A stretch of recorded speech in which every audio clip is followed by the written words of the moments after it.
The Spanish Grand Prix is coming up, and there's a lot of anticipation. We're going to talk about the two main contenders, which are Red Bull and McLaren. Lando Norris is coming off his first Grand Prix win in Australia, and Red Bull is coming in after a tough time following the Indian Grand Prix, where they dominated the pace, then went to Monaco and had a lot of difficulties. So let's analyze what to expect this weekend at the Spanish Grand Prix. Before we start, I invite you to subscribe to the channel, leave a like, and turn on the notification bell so you don't miss anything. And we start with the McLaren team and Lando Norris, who made a big leap forward at the Monaco Grand Prix in the Principality, achieving his first victory since the Australian Grand Prix and his first pole position also since Australia.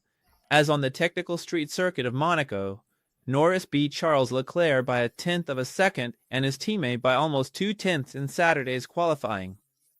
It was the second pole, as we mentioned, for the Brit, and that allowed him the next day to achieve his second victory of the season, leaving him just 3 points behind his teammate in the World Championship.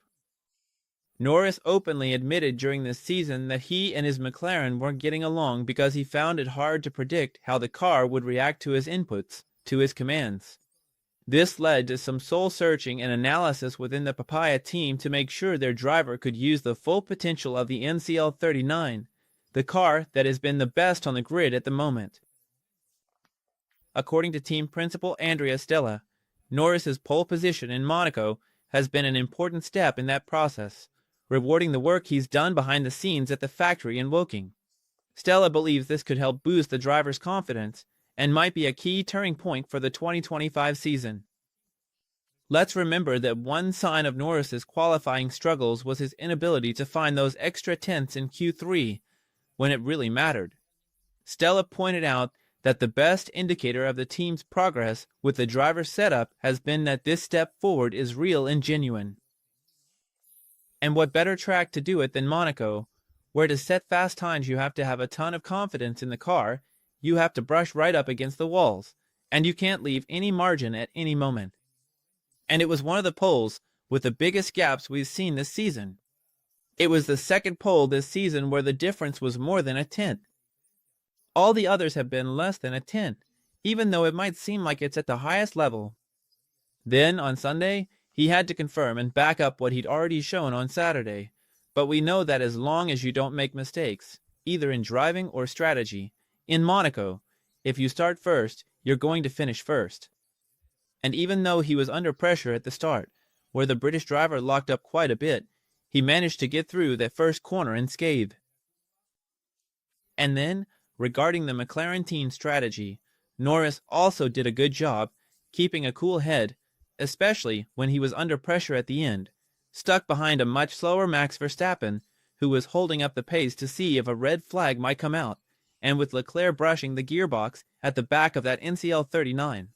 But Norris gave himself plenty of space where he could, pushed in the areas where he needed to, and then, when he finally had clean air at the end, on the last lap, he set his fastest lap of the race. The British driver did a great job, which, as we said, could be a step forward not just in Norris's performance, but also in his confidence. We had mentioned it during this season, that the difference between the McLarens, considering that they are basically not allowed to race each other on track, was going to be decided by Saturday's qualifying. And that's where Norris was being outperformed by his teammate, Oscar Piastri. But in the last few qualifying sessions, as we've seen, Miami and here in Monaco, Lando has come out on top.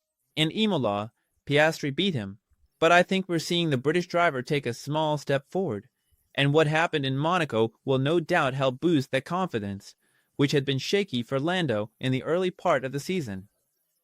And the fact that he's now just 3 points behind Piastri after his first win in Monaco gives him a real boost, and we'll see how Lando Norris performs this weekend at a circuit where, let's remember, last season he took pole position ahead of Max Verstappen's Red Bull. I'll wrap up here with the British team, with Lando Norris, and move on to talk about the Austrian team, the team from Milton Keynes, the Red Bull team, since we're talking about their main rival, who made things really tough for the RB21 at the Grand Prix in the Principality on the Monaco track, with what was basically a damage limitation race for Max Verstappen. He ended up gambling, hoping for a red flag at the end to give him the win, but they were behind the McLarens and Ferraris in qualifying. Let's remember that he had qualified 5th, took advantage of Hamilton's penalty to start 4th, and that big gap that opened up between him and Hamilton allowed him to take risks at the end without losing that 4th position. Over the weekend, the RB21's performances somewhat defied the trend we've seen in the last few Grands Prix. After starting off well, on Friday he looked comfortable. The cars were overtaken heading into Saturday and Sunday. Let's remember that Red Bull tends to start off slow and get better as the weekend goes on. Fridays are usually tough for them, and then they improve on Saturday and Sunday. Well, Verstappen finished 5th in qualifying, 7/10 off pole position. He took advantage of that penalty, as we mentioned, from Lewis Hamilton to secure that 4th place and minimize the damage as much as possible. But according to Christian Horner, some problems have been fixed in the RB21, a car that started the season with a lot of issues, but the situation remains the same as in previous seasons. However, according to the Milton Keynes team principal, the team will stick to its philosophy, avoiding making changes just to get better performance on a track as unique as Monaco. What did he say? He said he doesn't think they've solved the problems, but they have improved them. The Milton Keynes car wasn't bouncing around like last year, and of course, 6 or 7 days earlier in Imola, they had managed to have the best car on a high-speed, even very fast, circuit. Horner admitted that the team hasn't managed to solve the problems with the curbs, which has been the biggest challenge for the RB21, but you can never design a car specifically for just one circuit. What Red Bull is trying to do is improve the car in every aspect overall. It's always about finding a balance between aerodynamics, mechanical grip, and the combination of these factors. McLaren did a great job in that regard and has the best car, especially at the start of this season. But what we saw in Imola could be something that gets repeated in the next Grands Prix, especially at high-speed tracks.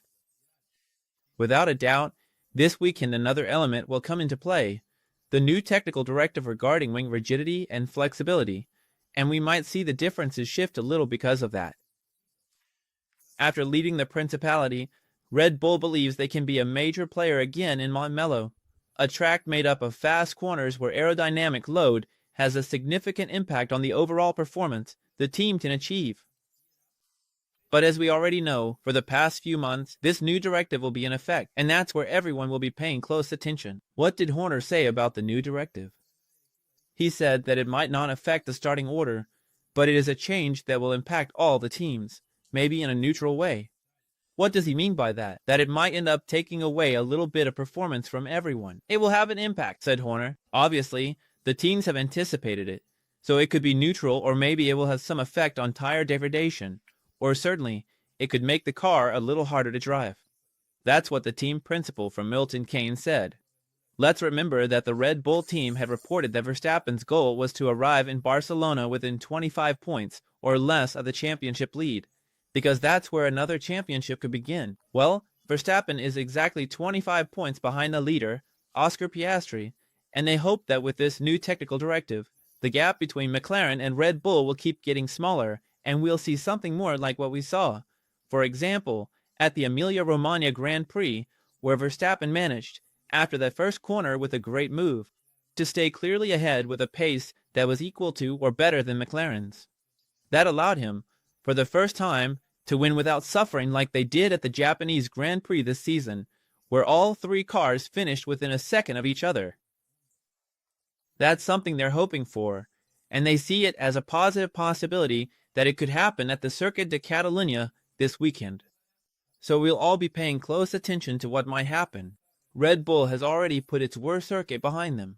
I think another track that could really give them trouble among the ones left is Singapore, where they've also struggled a lot over the years with those curbs and that low-speed corner, but they should do better at the rest. And it's always a balance between what works best for you on most of the circuits and having to struggle on one. That's usually what they end up choosing, and it's always been a hallmark of Red Bull, right? On these slower circuits, they struggled over the past few seasons, but on the rest, they performed really well. I'll wrap up this analysis here. Let me know what you think in the comments. Subscribe to the channel, leave a like, and I'll see you in the next Motorsport Planet video. Goodbye.